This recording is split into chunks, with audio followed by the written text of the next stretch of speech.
بسم اللہ الرحمن الرحیم۔ حضرت سہل ابن سعد رضی اللہ تعالی عنہ سے روایت ہے کہ رسول اللہ صلی اللہ علیہ وسلم نے فرمایا، انما جعل الاستئذان لاجل البصر۔ اللہ تعالیٰ نے قرآن مجید میں حکم دیا ہے کہ جب کسی کے گھر میں داخل ہو تو پہلے اس سے اجازت لو۔ تو آپ صلی اللہ علیہ وسلم نے اس آیت کی تشریح میں فرمایا کہ اجازت لینے کا حکم اس لیے ہے تاکہ کسی کے گھر پہ آپ کی نظر نہ پڑے اس کی اجازت کے بغیر۔ یعنی اس حدیث میں آپ صلی اللہ علیہ وسلم نے بتایا کہ کسی کے گھر میں جھانکنا اس کی اجازت کے بغیر یہ ایسے ہی ہے جیسے گھر میں داخل ہو گئے۔ اب آپ نے کسی کے گھر میں دیکھ لیا بغیر اجازت کے اور گھر میں جانے سے پہلے اجازت لے رہے ہیں تو یہ ایک فضول حرکت ہے، بلکہ اس کے گھر میں نظر پڑنے سے پہلے آپ کو اجازت لینی چاہیے تھی۔ اور دوسری حدیث میں ہے، حضرت ابو موسیٰ اشعری رضی اللہ عنہ سے مروی ہے، رسول اللہ صلی اللہ علیہ وسلم نے فرمایا الاستئذان ثلاث، کہ اجازت 3 مرتبہ لو۔ اگر اجازت مل جائے تو ٹھیک، وَإِلَّا فَرْجِعْ فَإِنْ أُذِنَ لَكَ وَإِلَّا فَرْجِعْ، اگر اجازت مل جائے ٹھیک، ورنہ واپس لوٹ جاؤ۔ اس حدیث سے پتہ چلتا ہے کہ کسی کی پرائیویسی میں، کسی کی نجی زندگی میں، کسی کی ذاتی زندگی میں اس کی اجازت کے بغیر دخل اندازی یا اس کی اجازت کے بغیر اس کی ذاتی اور نجی زندگی کو جھانکنے کی کوشش کرنا یہ حرام ہے، ناجائز ہے۔ اللہ تعالیٰ نے اس پر پابندی لگائی ہے۔ اب ہوتا کیا ہے کہ لوگ جب کسی کے گھر کا دروازہ کھٹکھٹاتے ہیں بالکل سامنے کھڑے ہو جاتے ہیں، وہ جب کنڈی کھولے گا تو اس کی نظر فوراً آگے کمرے تک چلی جاتی ہے۔ بعض دفعہ سامنے کمرہ ہے یا صحن ہے یا کوئی خاتون کھڑی ہوئی ہیں تو پورا گھر جھانک لیتا ہے یہ آرام سے۔ اللہ کے نبی نے فرمایا کہ جس بنیاد پر تمہیں حکم تھا کہ تم اجازت لے کے جاؤ تو وہ بنیاد یہاں کیا ہو گئی؟ ختم ہو گئی۔ اس لیے کسی کے گھر کا دروازہ بجانے سے پہلے انسان کنارے پہ کھڑا ہو، تاکہ اگر اہل خانہ گیٹ کھولتے ہیں تو آپ کی نظر گھر کے اندر نہ پڑے، اور نظر نیچے بھی رکھے انسان۔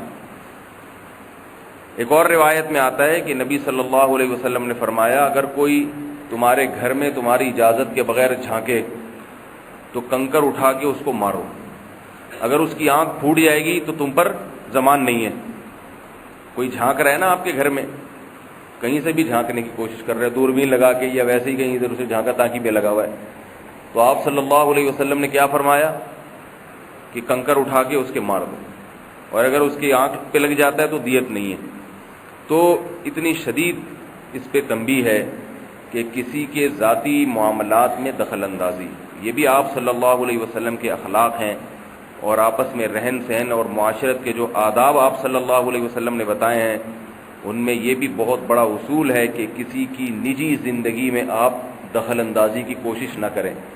بعض لوگ ایسے ہوتے ہیں کہ ان کو گھر گھر کی خبر ہوتی ہے کہ کہاں کیا ہو رہا ہے، گھر گھر کی خبر ہوتی ہے۔ اس پہ ان کو بڑا فخر بھی ہوتا ہے کہ ہمیں سب گھروں کا پتہ ہے کہ کہاں کیا ہو رہا ہے۔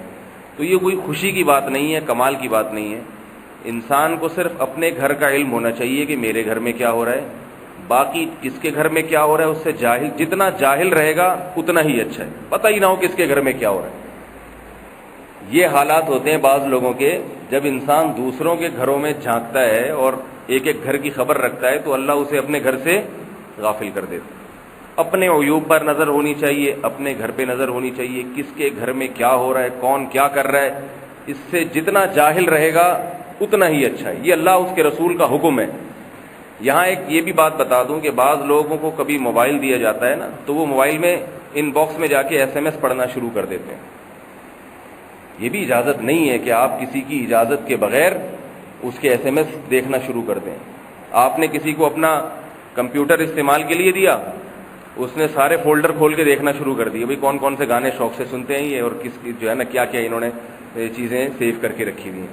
بھئی آپ کو اس سے کیا غرض کہ اس کے کمپیوٹر میں کیا ہے؟ آپ کو جس کام کے لیے دیا ہے آپ وہ کام کرو اور وہ اس کی چیز واپس کر دو۔ موبائل دیا ہے آپ فون کرو اور واپس کر دو۔ تو یہ بظاہر چھوٹی چھوٹی باتیں ہیں، لیکن شریعت میں یہ بھی بہت بڑے جرائم کے زمرے میں آتی ہیں اور معاشرت کے آداب کے خلاف ہیں یہ چیزیں. بس اپنا پتہ ہونا چاہیے انسان کو.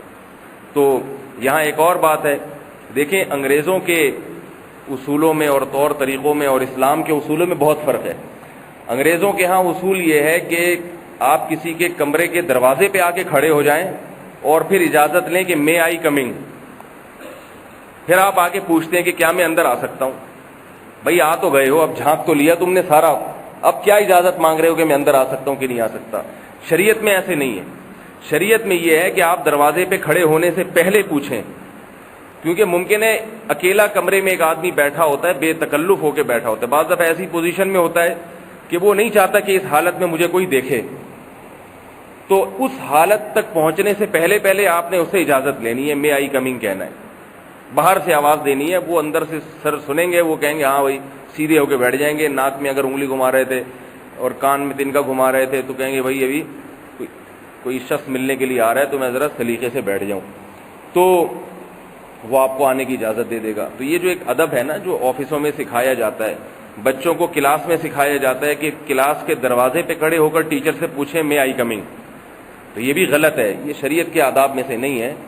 کلاس میں جب دروازے پہ کھڑے ہو گئے تو اب پوچھنے کی ضرورت نہیں، اب تو سب جھانک لیا، آپ نے دیکھ لیا. اب یہ اجازت لینا تکلف ہے، تکلف خام خواہ کی ایک بلا وجہ کی اس کو ایک ٹینشن دینا، آ کے بیٹھ جائے چپکے سے آرام سے.